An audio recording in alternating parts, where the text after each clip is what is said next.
What's going on, man? Welcome back to the basement. I'm Ron, and this is my favorite video we do during the NFL season. Every Monday, I hop on here and recap what just happened in the fantasy football world so you don't have to scroll through box scores and read articles to figure out what happened and what is actually actionable in the fantasy football space. So today, we're going to talk through the rookie receiver report, the data, the usage trends, everything you need to know from week 1 to get you prepared for week 2 of the fantasy football season. As always, if you enjoy, leave a like, subscribe if you're new, and let's get right into it. My favorite segment in my favorite video we do during the season, the world famous rookie receiver report. Now, before we even get into this is sponsored by Underdog. The entire video, the entire channel sponsored by Underdog. Make sure you check them out. They have a gimme pick for all new customers. When you use promo code RON, you get the gimme pick, and then you also get $50 in bonus funds when you play $5. Links in the description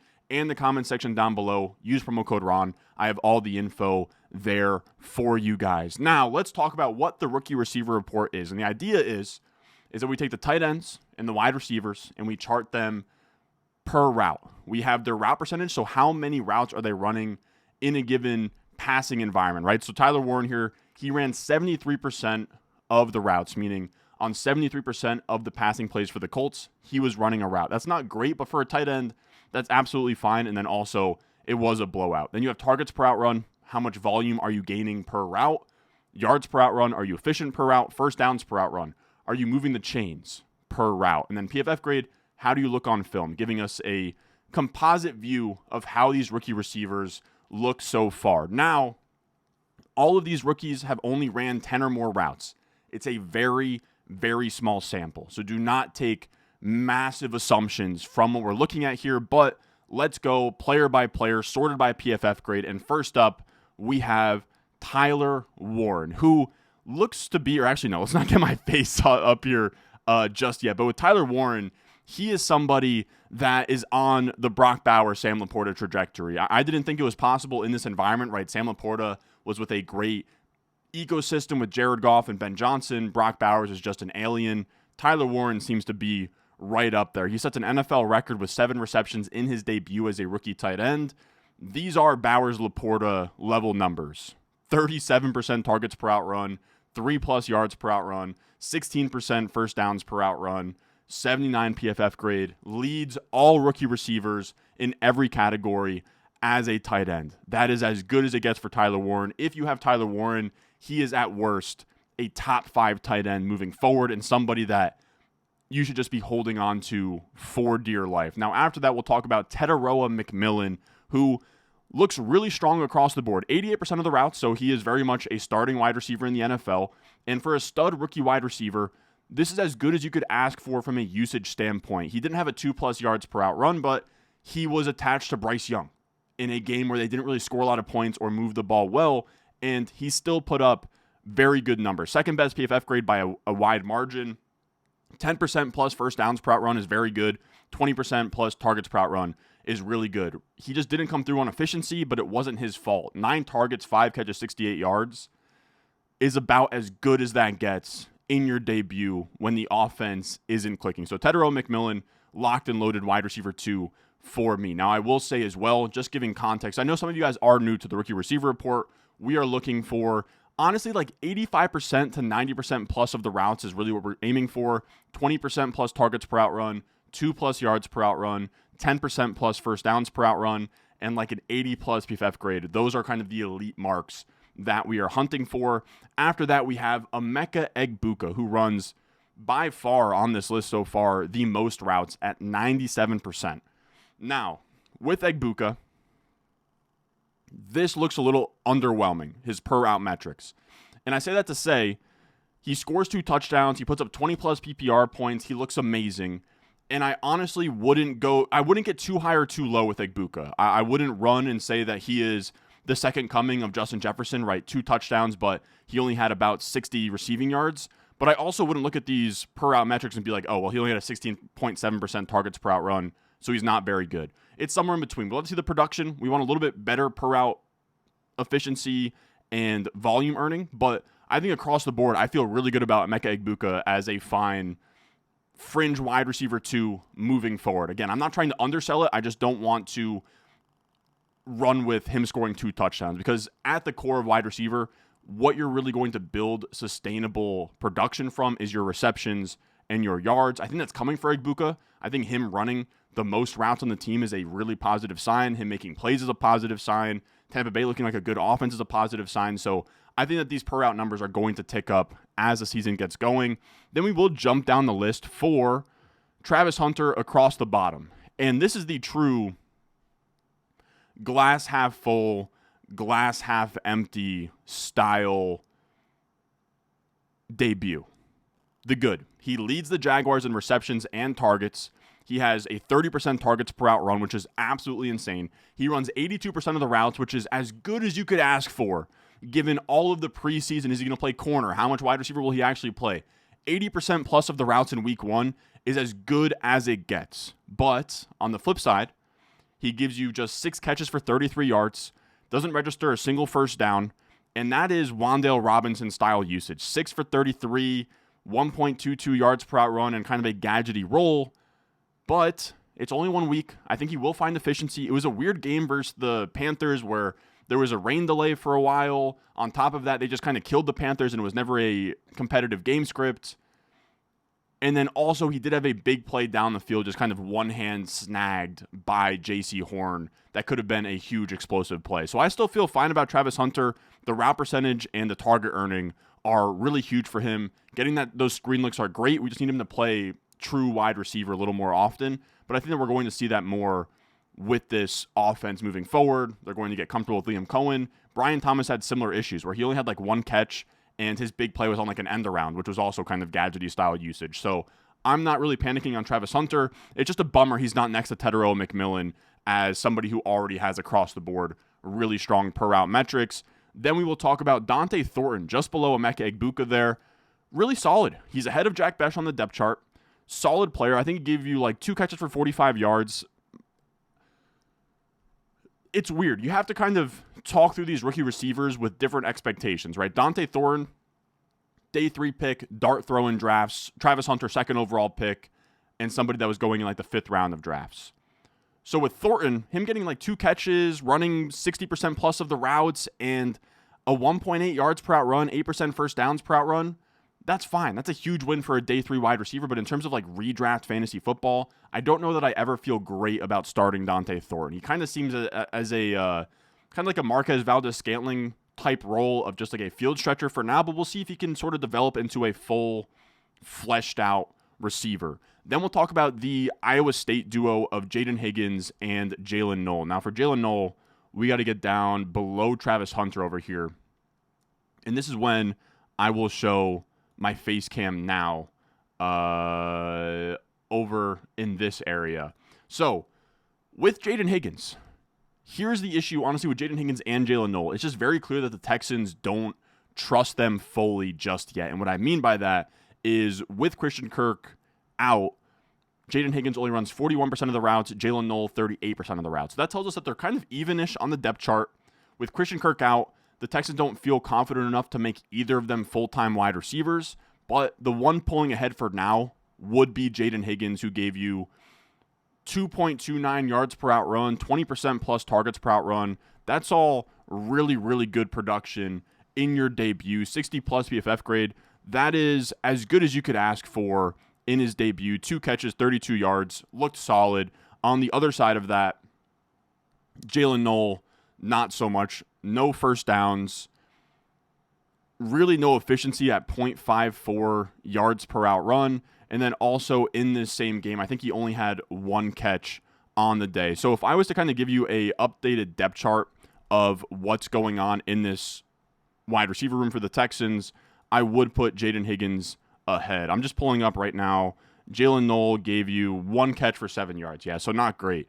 But I would come away feeling very encouraged about Jaden Higgins as somebody you're stashing right now. You're not putting him in your lineup until that route percentage comes up. But when that route percentage comes up, his per route metrics across the board signal that there's something there. Again, we're dealing with a very small sample in week 1, but he's at least looking the part.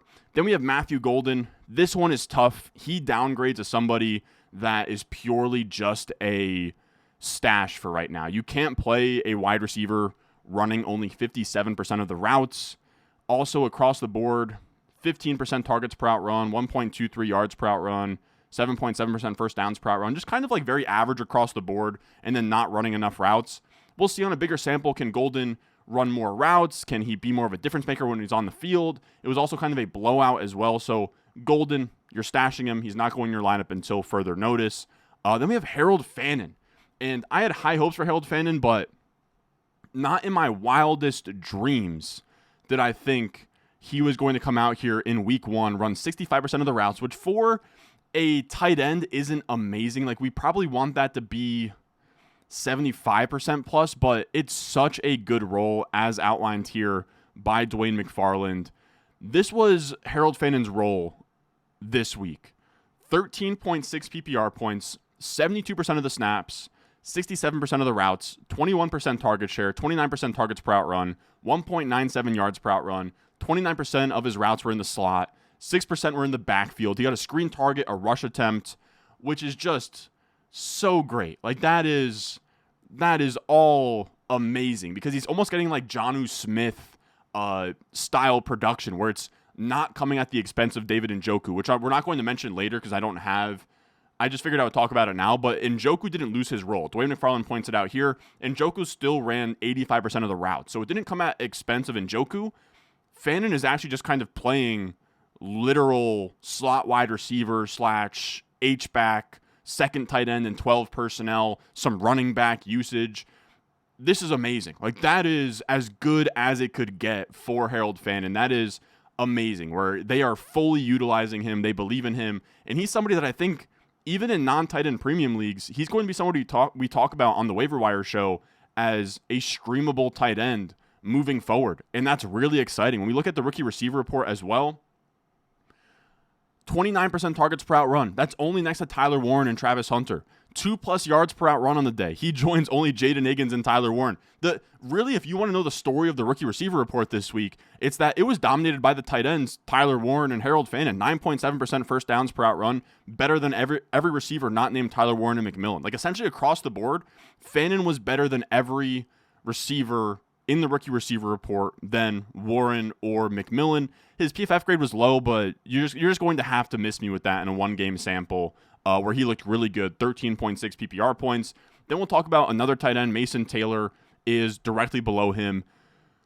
This one's a bummer. Like, Mason Taylor's just not going to be somebody you can start if this is what we're looking at here, where he had 84% of the routes, but he didn't really do anything outside of that, which is another one of these glass half full, half empty kind of things, because getting on the field is actually the hard part.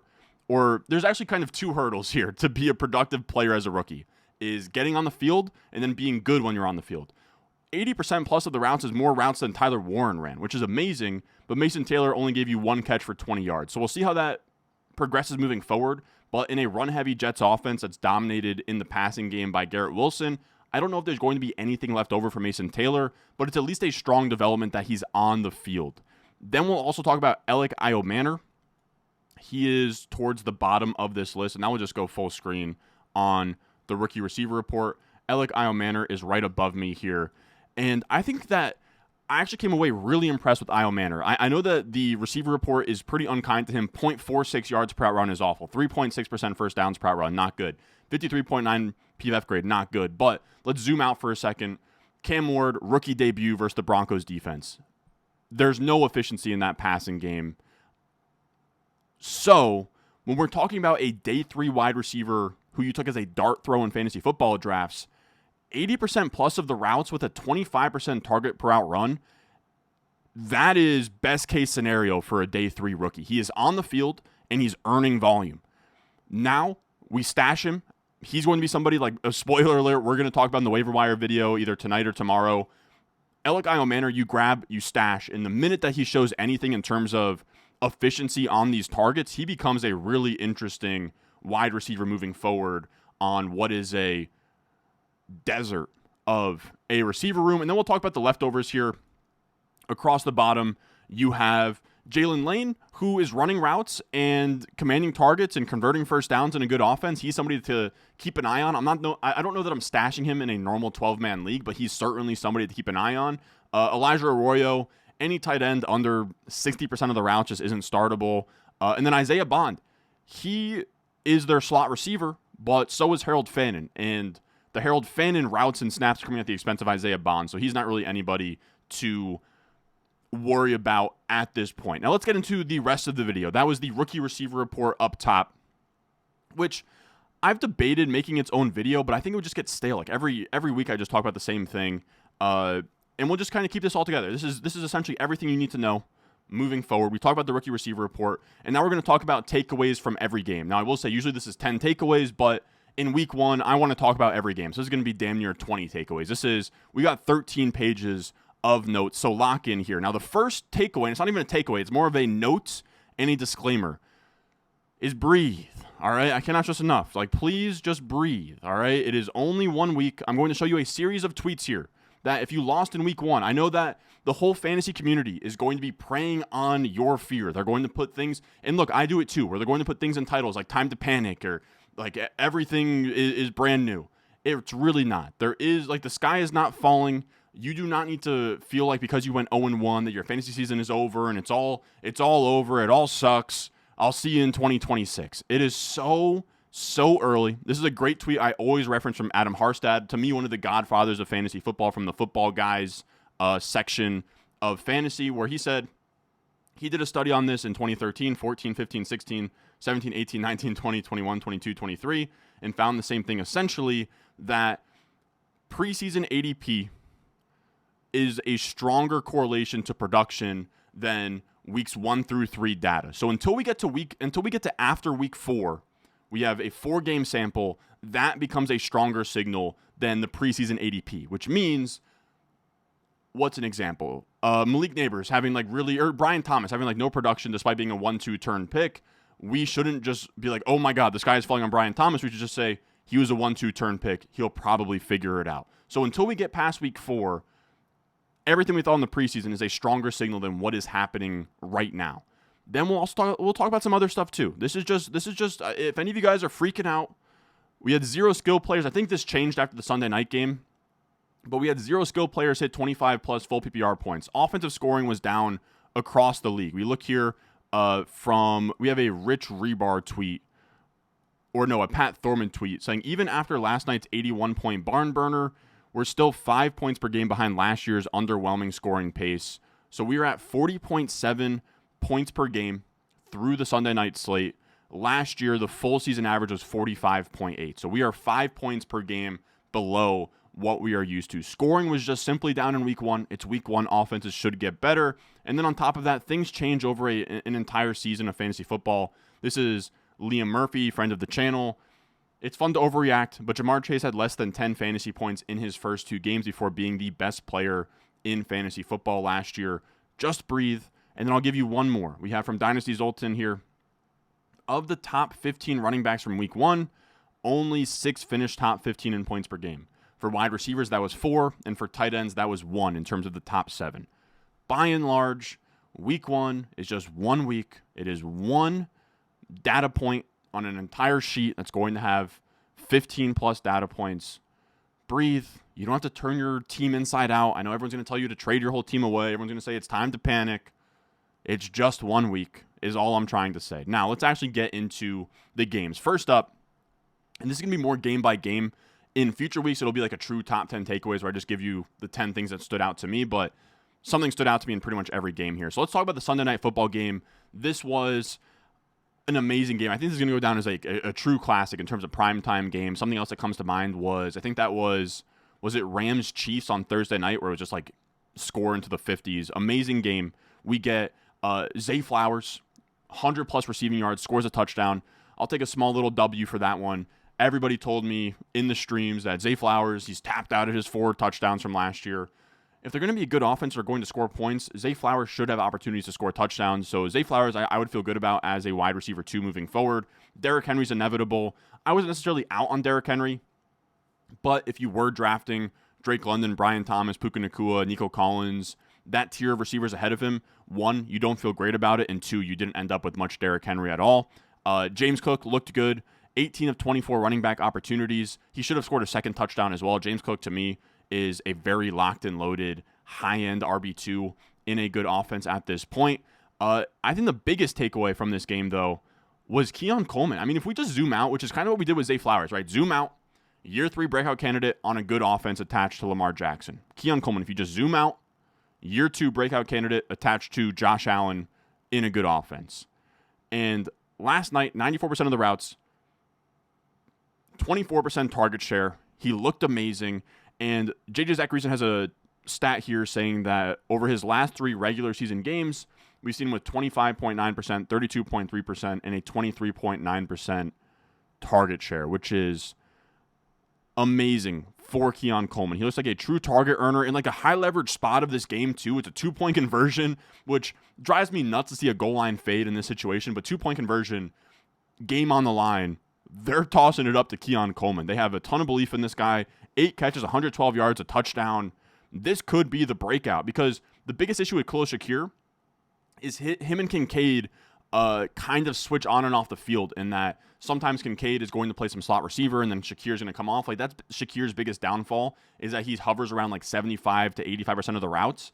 Keon Coleman is a legitimate perimeter receiver, and if he's going to run all of the routes and he's going to produce like this, then he was an absolute steal where he was going and probably somebody that we overthought over the offseason. I can't say that I have none of Keon Coleman, but he was not a target for me whatsoever. And then my last note on this game is that Mark Andrews had a pretty rough day. Only 68% of the routes. We would have wanted 80% plus, and only a 5.3% target share. So really not good at all. I will say he did have an 82% snap rate in the first half. I do wonder how much of the game script played into it, of like maybe wanting more of a run blocker for the second half, but still just not great for Mark Andrews in a game that he should have gone off in. There was plenty of points. There was no Isaiah Likely. So Mark Andrews is somebody that I now probably feel shaky about moving forward. Now, let's get over to the Seattle-San Fran game where you guys, I polled my Discord, everyone that's in the Patreon, what do you guys want to hear me talk about? By and large, the biggest takeaway was talk about Kenneth Walker. And here's what I'll say. The takeaway here is it time to panic on Kenneth Walker? I lean yes, sadly. And here's the thing. You'll never catch me. I was somebody drafting a lot of Kenneth Walker this offseason, but you'll never see me. Like, I'm not going to hop on here and start, like, defending my bags, right? Those teams are already drafted. I now have to live with Kenneth Walker, but I'm not going to hop on here and be like, it's fine. It's fine. It's not fine. All right? We look at the game logs here. Charbonnet, 12 for 47 and a touchdown. Kenneth Walker, 10 for 20. And then he gives you 3 catches for 4 yards. It was an ugly day altogether for this offense. And it's tough to really pinpoint what this looks like moving forward, because I think Ryan Heath has a good blurb here where they were rotating by drives, which isn't great. It was a Walker drive that was a first down and then 3 and out. Then you had a Charbonnet drive, long touchdown drive, then back-to-back Walker drives that were both 3 and outs, and then a Charbonnet drive. So it's not so much situational, and it might just be a Walker gets 2 drives, Charbonnet gets 1 drive. And if that's sometimes even of, okay, Walker gets a drive, then Charbonnet gets a drive, things get really muddy here, where we had Kenneth Walker out targeting Charbonnet, we had Charbonnet out carrying Walker, out producing Walker, 13 opportunities for Walker, 12 for Charbonnet, 25 running back opportunities total, and this now puts both guys in sketchy fringe RB2 territory, where now they are in that range probably of your Jalen Warrens and Tyrone Tracy's and Isaiah Pacheco's, of guys you're starting in your RB2 spot without really much confidence in fantasy football. We'll see how this moves going forward, just in terms of the split, in terms of can Kenneth Walker find any efficiency, because if he's going to give you 10 for 20 on the ground, he doesn't deserve the 20-plus bell cow usage, frankly, at all. And then I'll also mention, I'll take an L with the Seahawks as well. Well, look, I pat my back on for the W's with guys like Zay Flowers. I'll be very transparent here. The JSN stuff was tough. I was under the impression this was going to be a run-heavy team that didn't have a lot of passing yards, which I was correct about. But if Sam Darnold's going to go throw for 150 yards and JSN's going to give you 9 catches for 124 yards regardless, then he might just be an undeniable talent. He won a lot from the outside. Like, it wasn't even a ton of slot usage. He kind of showed in this game that he can play on the perimeter, high ADOT, and catch balls, even in a really low passing environment. So JSN, I would say, stock all the way up as a back-end wide receiver 1 moving forward. On the other side of this game, Christian McCaffrey is just straight up the Terminator. He led all running backs this week with 22 carries. He tied Jahmyr Gibbs for the most targets with 10. That's 30-plus opportunities despite a tight calf and popping up on the injury report. As long as McCaffrey is healthy, he is the RB1 overall in fantasy football moving forward. It all just comes down to health. If he plays a full 17 games, it is going to get scary, McCaffrey versus all other running backs, because that usage is just undeniable. Our next takeaway is the slow start Cincinnati Bengals, which I keep flashing here. I thought that I had a different graphic up, but this is just what the Bengals do, and I'm just not going to get too over my skis on panicking about Burrow or Chase or T. Higgins. This is what they do. If they play a game versus Cleveland early on in the season, they just don't play well. This is from Rich Rebar. Fewest yards per play for the Bengals with Joe Burrow on the field since he was drafted. Week 1 versus Cleveland 2023, Week 1 versus Cleveland 2025, Week 2 versus Cleveland in 2020. These divisional games early, they struggle. They struggle early regardless. I hope at least like winning this game kind of gets the monkey off their back and they can start fast after that. But with the Bengals, I'm not sounding any panic alarms until week 4, 5, 6. And even then, I've seen this movie too many times. I know how this ends. This ends with Joe Burrow passing for 40 passing touchdowns and 4,000 plus yards. You just got to wait for it. And I will also say too, I saw some concern about Chase Brown because of the offensive line. Again, I think the offense will click, and when it does, Chase Brown just had 21 carries and 3 targets. He's going to be absolutely fine. That's amazing usage for Chase Brown. On the other side of this game, we can talk about the Browns' backfield, which was really tricky, where we had Dylan Sampson kind of take over the role already from Jerome Ford. This is from the utilization report over on myfantasylife.com. Dylan Sampson crushes him in utilization, 17.3 PPR points. He gets out-snapped by Ford here, but he has more rush attempts than him. On less routes, he still gives you 20% of the targets. He had 38% of the snaps in short, down, and distance scenarios. If Dylan Sampson can parlay this into a passing down role when Judkins gets here, that's huge for him. He had 8 catches for 64 yards. He kind of PPR scammed his way into like 17 plus PPR points on the week. And if you had the balls to start him, Sampson was a stud for you, to be honest, because it was probably like him or like Ollie Gordon. So if you actually chose correctly, Sampson gave you a massive day. Now, it would be victory laps Sampson all around, but Judkins is on the horizon. He has now signed his deal. There's reports he could play as soon as week 2, and that muddies things further. But I will say Jerome Ford, you can drop him. I think he is firmly the odd man out, and it's going to be how does this backfield shake up between Sampson and Judkins. I will say shout out Rocket Sanders. I think he might have gotten like a goal line carry. He might have even scored a touchdown, Rocket Sanders. He's somebody I loved for Dynasty, but he's not really anybody you have to think about. Now, moving on, let's go to the Dolphins game. And just the takeaway I had here is that just the Dolphins stink. The Dolphins stink. Bottom 3 in yards, bottom 3 in points this week. And what was supposed to be a favorable matchup versus the Colts, right? The Colts aren't amazing on defense. Like they're a fine defense, but this was bad. Like this was just not good at all. McDaniel seems very likely to get fired at this point. Across the board, you have to downgrade everything. Like Tua is not startable in fantasy. Tyreek goes from a top 12 option to a high-end wide receiver 3, and Waddle is probably somebody you're not going to want to flex until you see it. So all those guys get nuked. The only one that's going to be fine is Achane, but the issue is that this is the bummer side of Achane, is that he's going to get the volume, he's going to be fine, but I think he now projects more as a mid to back end RB1 than somebody who once had RB1 overall upside, because the case for him to hit 23, 24, 25 plus points per game as the RB1 in fantasy football was to marry a really good role and usage with a functioning offense. And now if we are just purely volume, it's just not going, it's going to be fine, right? If he can give you 17, 18, 19 points per game, you're not going to cry about it, but that crushing fantasy, new age Alvin Kamara style 99th percentile outcome is no longer there. But we do have the usage from Dwayne McFarland here, who's, by the way, a great follow on Twitter. 16.5 PPR points, 70% plus of the snaps, 70% plus of the attempts, 60% plus of the routes, 13% of the targets. And it's a damn shame because he was efficient. He actually turned in a good yards per carry, which was really rare for him last year. Like last year, he was not very efficient at all. In this game, he gives you 7 carries, 55 yards for a 7.9 yards per carry. That's rookie year Devon Achane. So we're just hoping as an Achane crew that the Dolphins offense figures it out, because if they don't,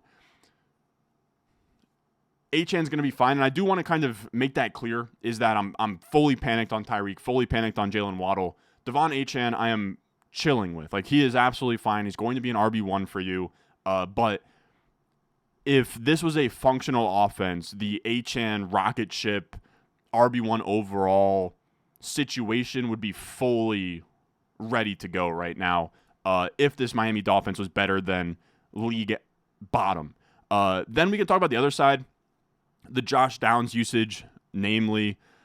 This is the tough part, and something that I wish I spent more time thinking about is that the Colts, being a run-heavy team that invested in Tyler Warren, is going to take some slot snaps away. If Josh Downs, who is like 5'9", can't play in 2 wide receiver sets and be trusted to block on the perimeter, which shockingly 6'4" Alec Pierce is trusted to block on the perimeter, which makes a lot of sense, to be honest with you. Josh Downs is going to get squeezed in the same way that Jaden Reed gets squeezed, where if you're not out there in 2 wide receiver sets, all of a sudden you're running 70% to 80% of the routes, and that's a really tough volume floor to be a weekly producer with. Now, he is not going to be at 50% of the routes every week. It's because this was a run-heavy game script. They didn't need to lean on the pass. They could just go heavy with 2 tight ends and run the ball pretty much the entire second half. So Josh Downs is not somebody that is unstartable and droppable at this point, but he is somebody where you need competitive game scripts, which I think they're going to get. I don't think the Colts are going to blow out every team by 25 this season, but in this kind of game script, really tough for Josh Downs to get there. And speaking of Jaden Reed, let's talk about Jaden Reed and the Packers here. This passing game is so tricky, man, because the Packers passing game, and this is what I had as the takeaway, is that the passing game is good yet bad. And here's what I mean by that. It's bad in that it's so spread out. Like we've been talking about all video, for wide receivers, we want like 90% plus of the routes to be a full-time wide receiver you can start every week. Instead, we get 74% for Dobbs, which isn't even like a trustable number to start in your lineup. 57% for Golden. He's now purely a stash. 52% for Jaden Reed, making him a boom-bust play. Because yes, does he score a touchdown in this game? Does he look good? But on 50% of the routes, you can't put that in your lineup with any kind of confidence, because the floor is 1 PPR point. But the ceiling is he gives you 3 catches, 45 yards, and a touchdown, because he's an explosive player. He's a good player, but for now, he is the boomest of bust flex possible, Jaden Reed. We get 40% of the routes for Dontavion Wicks, which is shocking. 17% for Malik Heath. Savion Williams gets in the mix. But I say that this is a good yet bad Packers passing offense, because this was a team that was the run-heaviest offense in the league last year. And I was under the belief that I thought a lot of that was due to the Jordan Love injury in the Brazil game, which I think it was. It's only 1 week, but in terms of the past heaviest offenses here from Pat Thorman, the Packers were one of only 2 teams with the Raiders at a 70% plus pass rate in neutral situations. And that's not going to stick, but if they stay inside the top 10 in neutral pass rate, that's a massive development for a team that was 32nd last year. So now we're going to see a lot more pass attempts. That's going to be great for Jordan Love. I would love to say it's going to be good for these receivers, but it's not. Really, the biggest winner here is Jordan Love and Tucker Kraft. Tucker Kraft led all of these receivers in routes run. Tucker Kraft ran over 80% of the routes. So he ran even more routes than Romeo Doubs. So if we're going to see more pass attempts, and then Tucker Kraft is going to be at the center of this passing offense, he is all of a sudden I don't want to say every tight end's a top 6 tight end rest of season, but he's in that conversation, right? After the elite ones, especially with Kittle down, after Bowers, McBride, Tucker Kraft is in there. He's right in there as a guy that is pretty much a must start every week. I know that he was more touchdown dependent this week, but again, if we're going to see pass attempts from this team, which we didn't see a ton because they killed the Lions, but in more competitive game scripts, they're tipping their hand that they want to pass the ball this year. This is huge. If Tucker Kraft is going to run over 80% of the routes in this passing offense, he's going to crush this year. And then on the other side of this game is the sky falling in Detroit. And here's what I'll say. I think a lot of these teams that have new OCs, new coordinators, I would just chill out just a little bit. right? We have Detroit, we have Houston, we have the Jets, who actually the Jets looked amazing, but there's a couple of situations around the league where if there's a new coordinator, I would just give it a minute. I'm not going to say Detroit that they're just going to be bad this year. I still do believe in Dan Campbell. I think losing both of your coordinators in that first game is going to be really tough. That's a really tough test versus the Packers at their place. So I would just relax. I think it's going to take some time to get used to the new coach. They got new offensive linemen. What I can say is give Amon-Ra St. Brown grace, Jameson Williams, etc. But I think something that was notable, and this isn't really a victory lap, because I got a question in the Discord of like, are you still super high on Jahmyr Gibbs? And I would say, yeah, I'd still have Jahmyr Gibbs as a top 5 running back rest of season. I still feel fine about him in a game where the Lions sucked and pretty much scored 6 points before a fluky Isaac Tesla touchdown, which I will say we didn't cover Isaac Tesla in the rookie receiver report because he didn't run enough routes. I'm not going scoring 1 touchdown on like 3 routes. There's not much I can give you there, but scoring a touchdown in garbage time is good news for Isaac Tesla. It was a really cool catch. That's great. I don't know how in a redraft sense he finds his way in a room of Gibbs, Montgomery, Laporta, St. Brown, Jameson, Williams, but he looks fine. But I just thought it was interesting that the entire offseason I have ran with, I think the split between Gibbs and Montgomery will be the widest in Gibbs' career. Gibbs gives you a 65% snap share. Last year in week 1 was at 51%. So if this is going to be a 65-35 split, that's absolutely massive. Now, I will say I'm not victory lapping totally yet because 1, Jahmyr Gibbs didn't look great. And 2, in terms of target share and rush attempt share, it wasn't that crazy. So he didn't really get the touches. He was just on the field more, which could also have been a game script situation. So just something to monitor in terms of the snap rates and touch distribution in this Detroit backfield. But for now, it's not a clean 50-50, which is what we were hoping for with Detroit. Now, I will say, I will hold my L on another backfield. The Kyren Williams thing, all offseason, you guys were in my comments saying, you're wrong on Kyren Williams, you're wrong.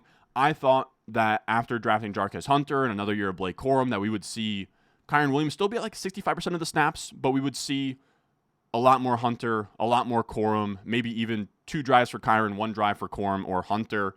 That is not what we got. It's still a long season, and those guys can play themselves into a role. But for now, you have to feel pretty good. He's one of 3 running backs. It's Chase Brown, Kyren Williams, and Tony Pollard at 90% plus of the backfield touches pending Monday Night Football. That's as good as you could possibly dream of at the running back position. Now, I will say it only turned into the RB18 on the week with a 3.7 yards per carry, and it still boggles my mind how Sean McVay is okay with that, but that's going to play for fantasy football. He's going to be a high-end RB2, and I was taking James Cook over him, Kenneth Walker, Trevion Henderson. I feel good about all of them besides Kenneth Walker, obviously, but we'll see. Now, I will say as well, Devonta Adams didn't have an amazing game, but him and Puka both combined for 19 of 28 total targets. If it's going to consolidate like that, which it's going to, around these 2 receivers, they're both going to be studs for fantasy. Puka with wide receiver 1 overall aspirations, and Devontae as somebody that could be a back-end wide receiver 1 in fantasy. Devontae looked good, too. Like, it looked like he still had it, I guess you could say. Then we could talk about the other side of this game. Again, I would give Stroud, Nico Collins, all of these guys, I would just give them some time to breathe with a new coordinator, trying to figure out new things. But I think the biggest takeaway and storyline of this game is the backfield. We talked about the rookie receivers up top with Jaden Higgins and Jalen Noel. Here we have Nick Chubb, Nick Chubb looked good. He was 5th in rushing yards over expected per attempt this week, which is really strong. He was a good runner. Really the issue is that that's just not enough volume and usage. If you're going to confidently start Nick Chubb every week, you need more than 14 opportunities, and you need more than 49% of the snaps. We saw Chubb, Ogunbowale, Dameon Pierce, and Woody Marks all enter this game. I have to believe that over an entire season, you're not going to carry 3 running backs on game day. I want to say that they were just trying to see if something sparked, and if they can kind of trust Chubb moving forward. If we can see that Chubb number go from 49% to like 65%, then we're really cooking with a fringy RB2 and like 0 RB and hero RB builds. But he gave you 13 carries for 60 yards, like 4.6 yards per carry for a seemingly washed Nick Chubb. That's good. That's going to play for Nick Chubb and his talents at this point in his career. Now, I will say, our next takeaway, going to our next game, I wish I had a clean segue for it, but what I wrote down is Arthur Smith is back on his bullshit, man. He's fully back on it, dude. And it's almost like at this point you just have to tip your cap. I mean, it's just funny. 29 snaps for Kenneth Gainwell to 27 snaps total for Jaylen Warren and Caleb Johnson. Kenneth Gainwell led this backfield in snaps. You also had a Ben Skowronek touchdown. You had a Jonnu Smith end-around touchdown. You have Jonnu Smith, Pat Freiermuth, and Darnell Washington all in the mix of 25-plus snaps. It's just perfectly Arthur Smith. They're using a ton of tight ends. They had even because as a Jets fan, I was watching this like every single play where Arthur Smith is when you don't care about the fantasy football pieces on his team, he runs a good offense. They, of course, Aaron Rodgers throws for 4 touchdowns. They look really good, but he's doing a lot of fun things with these tight ends, right? They came out in like a really heavy formation where it's only Metcalf split out. You have 3 down tight ends in Freiermuth, Washington, and Jonnu. And then from there, he can go from like under center back into shotgun and feel pretty good with Jonnu Smith and Freiermuth working as like flanker slot receivers with Washington inside. And now all of a sudden, the defense came out something really heavy. They have linebackers out there, and now all of a sudden you have one-on-one matchups with like Jonnu and Freiermuth versus safety and linebackers, which you'll take all day, especially when they can get those matchups standing up on the perimeter. So that's kind of like my nerdy take on what Arthur Smith. You just have to tip your cap to the guy. I will say like Kenneth Gainwell is not somebody that I'm like really picking up or excited about. He reminds me a lot of what Justice Hill is with the Baltimore Ravens, where maybe Gainwell will give you like a cool 7 to 9 PPR points in a pinch, but that's about all you can really get there. Jaylen Warren is the guy to start. He's going to get most of the carries. He's going to get the red zone work, but it's going to be similar today where he's touchdown dependent. Like before the touchdown, Jaylen Warren was an eyesore in your lineup. And then Caleb Johnson's purely a stash. He gets downgraded all the way from that round 7-8 area with like Charbonnet and Tyrone Tracy and all of them. He's fully downgraded to your Scatabo 2-in bench rookie stash area. If he's going to get 2 snaps in his first game, he is purely a stash that you're waiting to see what he can do down the line. And I did want to put it out there, and I hate to say this as a Jets fan, this Rodgers season gives me a lot of Brett Favre in Minnesota vibes. If you guys remember, Brett Favre plays for the Jets. He sucks. I think he sends a nude to somebody. He gets kicked out. He goes to Minnesota and has legitimately his most efficient year as a pro. He threw like 33 touchdowns, 7 picks, which for Brett Favre, that kind of touchdown interception ratio and like his age 40 season is nuts. Literally outside of the Saints interception in the championship game, he was electric. It would hurt me so bad, but I do see visions of this being that for Aaron Rodgers, where he throws 30 touchdowns, like 5 picks. They win. They get like, they go like 12-5 or something. We'll see. But really strong start because this Jets defense should be good, right? Aaron Glenn is there. They have dogs in terms of Sauce Gardner and Quinnen Williams, and I think as well Arthur Smith, to give Arthur Smith more flowers, is what I was pretty much reading is that when Sauce Gardner was shadowing DK Metcalf didn't really do much, but Arthur Smith was actually being pretty creative in getting Metcalf looks against non-Sauce Gardner cornerback. So credit to Arthur Smith again. And then we'll talk about my Jets team. I don't want to talk too long about them, but the New York Jets are the greatest show on turf. Who would have thought the lowest over-under of the slate? We talked about it in the running back matchups video this week. The Jets-Steelers had a 37.5 over-under, and the final score was 34-32, which is insane. I cannot believe it. It's complete loser talk to think this way. Like, yes, does it suck that the Jets lost the game and I'm bummed about it? Sure. But in year 1 with Aaron Glenn, I'm just happy the team like showed fight and scored points. This is all new territory for me. This is some good graphics here, just kind of showing what this new offense looks like under Tanner Engstrand. God, that's a brutal name to pronounce. But like considering what we saw from the Texans and the Lions and all these teams with new coordinators, to come out against the Steelers defense with TJ Watt and look this good was amazing. I will say as well, I'll pump up this offensive line.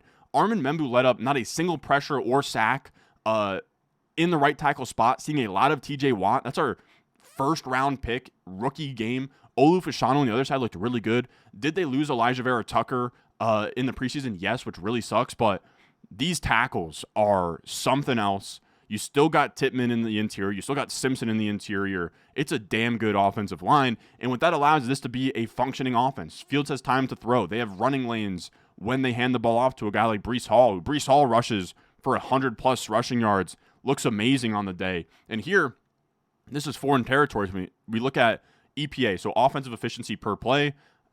The Jets are in the top right quadrant with all the best offenses on the day, right? The Packers are up there. The Colts are up there. The Ravens are up there. The Eagles, the Chiefs. The Jets are right in the mix. And you get down to Jacob Gibbs, where we want to see play action and pre-snap motion. Jacob Gibbs has done a lot of research saying that those things lead to offensive efficiency. And we also have the Jets in the top right here, where the Jets are next to the Jaguars, right? Like Liam Cohen, they're in this area with even your Sean McVay up there. You have your Colts all the way up there too with Shane Steichen, like proven good play callers. The Jets are now around, right? Cliff Kingsbury's in there. You have Zach Robinson in there. You have the Ravens in there with Monken. So they're now in the top right quadrant of offensive efficiency, of pre-snap motion, of play action. It's a modern offense. They had, I think, 10 design rushes for Justin Fields. That's another takeaway is Justin Fields is now a locked and loaded, I keep saying this, top 6 to 8 quarterback rest of season where regardless of matchup, you're probably just going to want to put Justin Fields in there. He's like doubling as their goal line back. He is scrambling. He got 10 design rushes in this game. They're scoring points. The offensive line is good. If he's going to be competent, then he's going to be somebody that you can play every week. He scored like almost 30 points in fantasy football formats here. Now let's talk about the backfield. I think this is probably the most compelling point. Something to note is that the Jets are at a 65% rush rate in neutral situations. So the Jets are the run heaviest team in football. Something to note. So yes, did Breece Hall get squeezed by Braylon Allen and Isaiah Davis with only 58% of the snaps? Sure. But he still gave you 23 opportunities in a really run heavy offense. And as long as there's efficiency and there's volume, I think he's going to be fine. Really the only issue is when we saw it, Braylon Allen does get subbed in on the goal line. We see some Justin Fields vulturing. So Breece is going to have to get there purely on receptions and efficiency, and that's what he did in this game. So it's not that much to ask for. I would have Breece Hall probably in that same Kyren, James Cook conversation of high-end RB2 moving forward, and I think for where you drafted him and kind of what the sentiment was on him after the preseason, that's about as good as it gets. Again, it's actually funny because we were correct in okay, the snap share is going to be rough. There's going to be a lot of, like even the 2-minute drill, I think to end the half, Isaiah Davis was out there, which is really frustrating. But also part of the hope is that this 58% gets worked up to 75% as the coaching staff starts to realize like, oh, Breece Hall is our second best receiving weapon after Garrett Wilson. He should be out there in 2-minute drill. And it's actually very reminiscent of, I believe it was 2022, where Michael Carter on the Jets was the 2-minute drill back until he eventually got cut and then got picked up by the Arizona Cardinals. So something to also remember, like a side tangent to the side tangent in this lessons video, is depth charts and everything and usage. It's all fluid. Remember, at this point last year, Chase Brown was getting shut out to Zach Moss. It's all fluid. Efficiency, production is what is going to fuel your future volume. So if Breece Hall is going to rush for 19 carries, 107 yards, give you 2 catches for 38 yards in the passing game, he is going to earn more volume. He's going to earn a higher snap share, and he's going to start to ice out guys like Braylon Allen and Isaiah Davis, where maybe they kind of think like, oh, maybe we should give our best player the ball inside the 5. Maybe we should give him the ball in the 2-minute drill when we're trying to pass the ball. So that is the upside with Breece Hall, is that there's more volume to be carved out if he's going to play this way. Then we can talk about a new coach as well, Pete Carroll. Pete Carroll's with the times. This is from the same little stat here from Pat Thorman, is that on the other side, the pass heaviest offense in week 1 was the Raiders with 71% pass rate in neutral situations. People thought, okay, Chip Kelly's going to come here. Pete Carroll, it's going to be a run first, slow offense. That's not it at all. This is an up-tempo pass first offense, and that's really exciting moving forward for all these pass catchers, namely Brock Bowers here. Of course, with Brock Bowers, it sucks because he gives you only 65% of the routes. Again, we want 75% plus minimum for a tight end. And then he also leaves this game with an injury. It seems like the injury is going to be fine, which also is going to take his route percentage down because he left early. But if he's going to give you 5 catches for 103 yards, he had a 30% plus target per out run rate.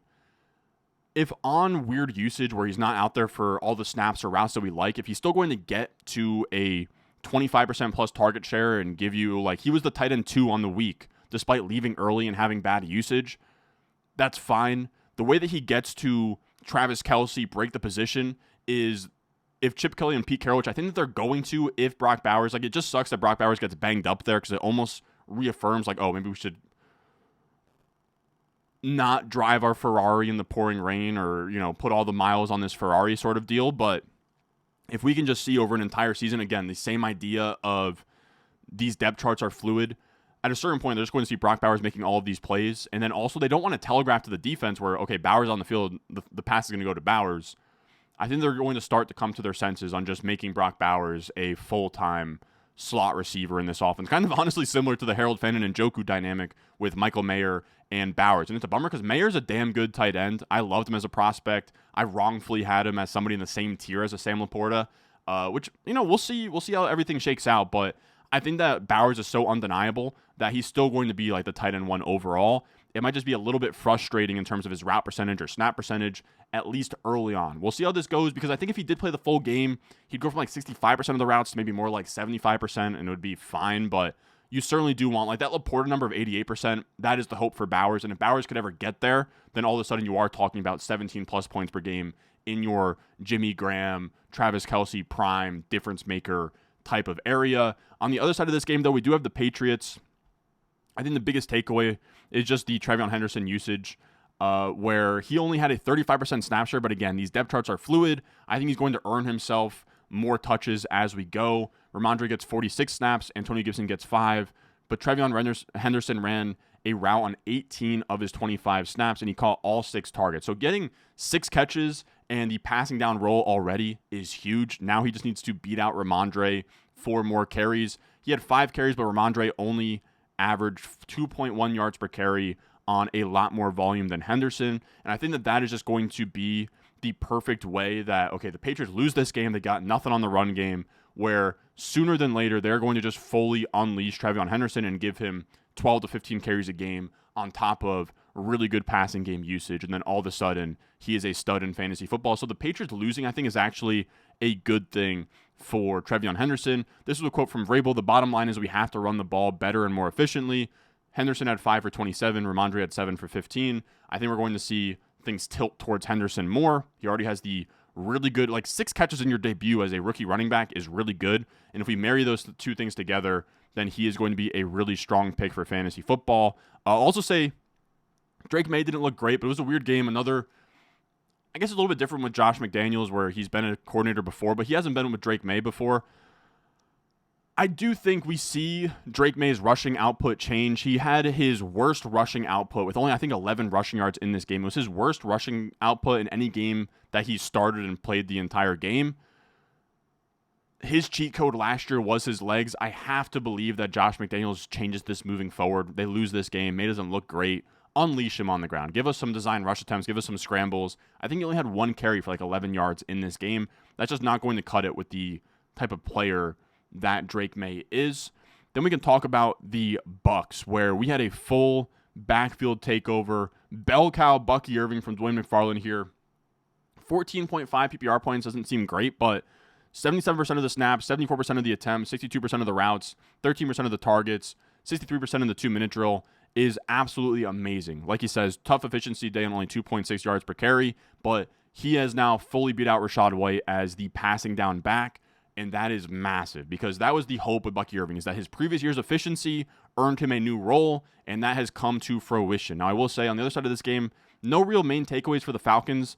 All I'll say is that don't panic on Drake London. He had 15 targets. As long as he is healthy, he is going to be absolutely fine. He had like 2 or 3 opportunities to catch a touchdown and just didn't. I think better days are ahead for Drake London. Then we have the new look Kellen Moore offense in that Saints versus Cardinals game.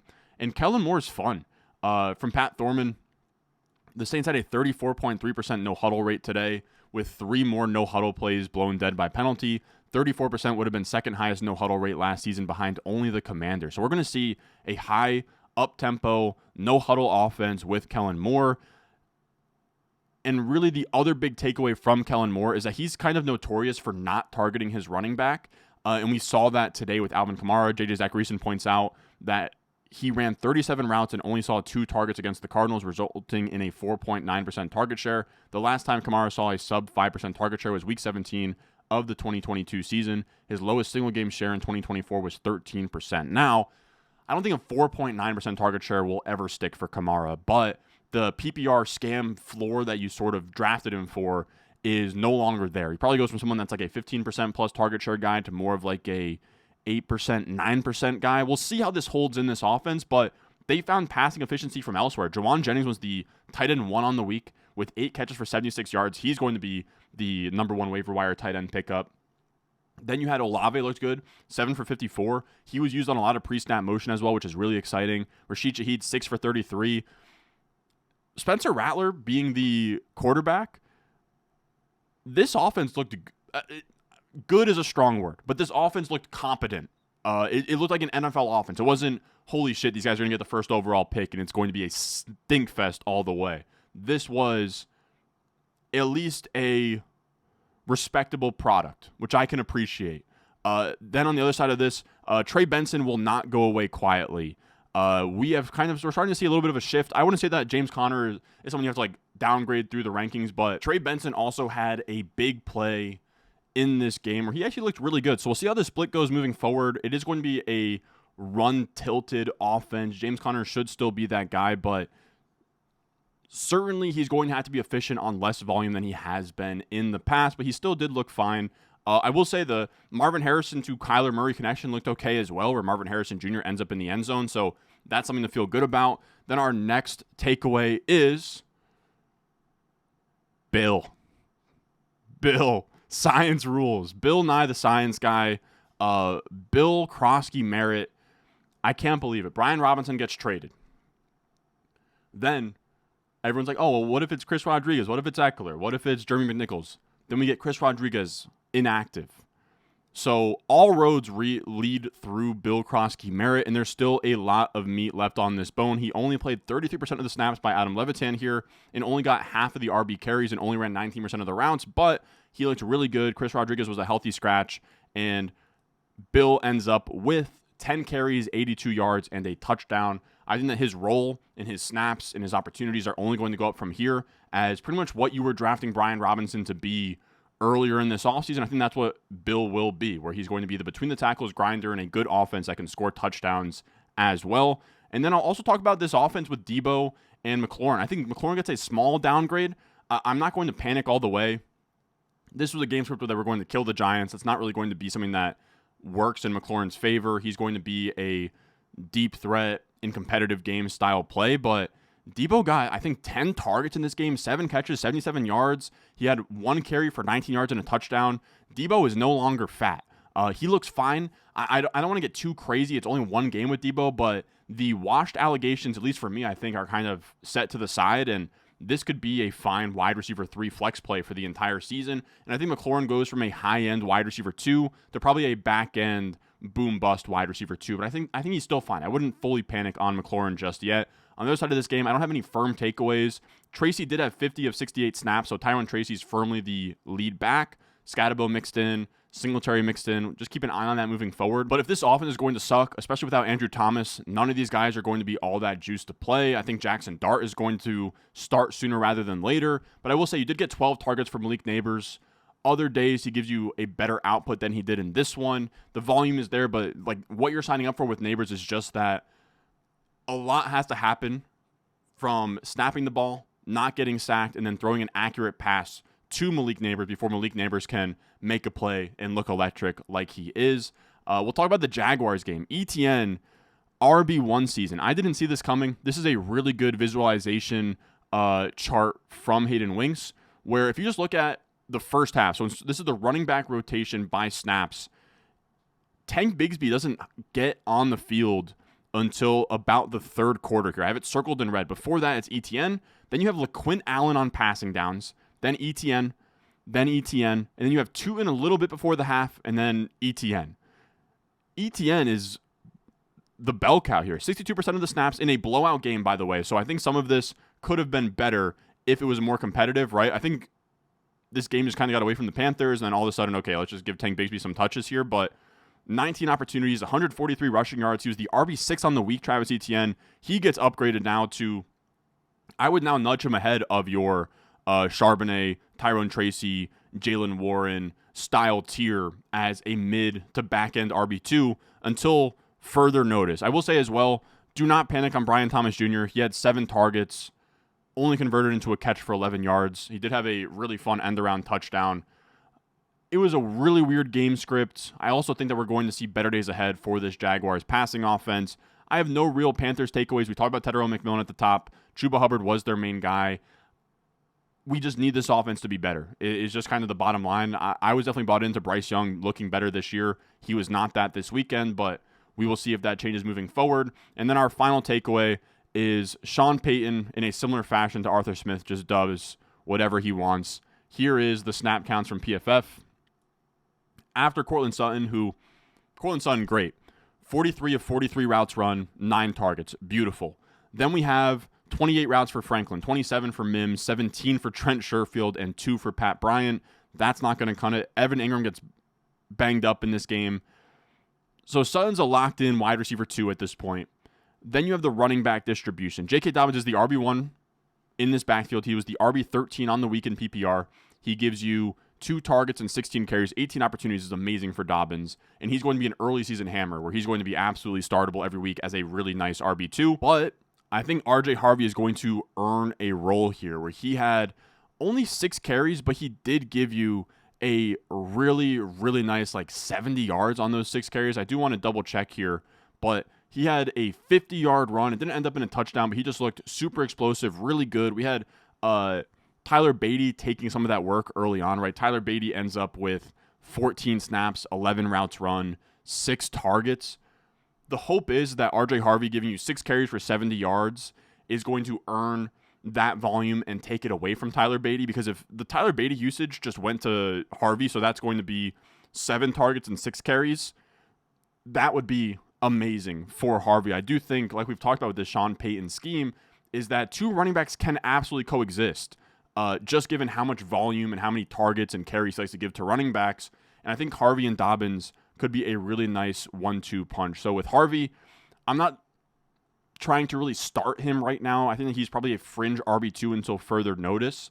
But the minute we start to see the tides turn, and if he can edge out Beatty and then maybe even edge out J.K. Dobbins later in the season, he's going to become a must-start as this home run hitter, explosive playmaker in a really solid offense. Now, that is going to do it for us today.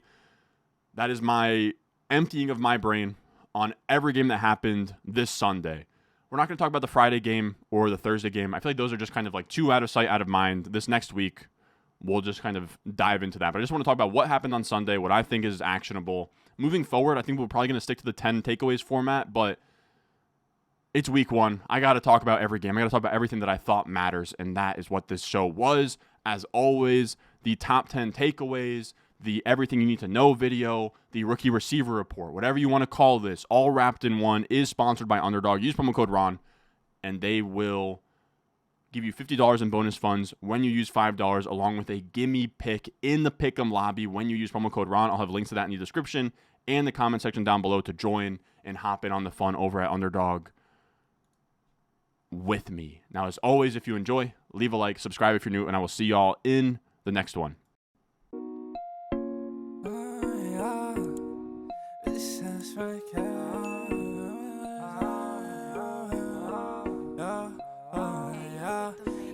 Stones, like this froze, ice cold, oh, oh.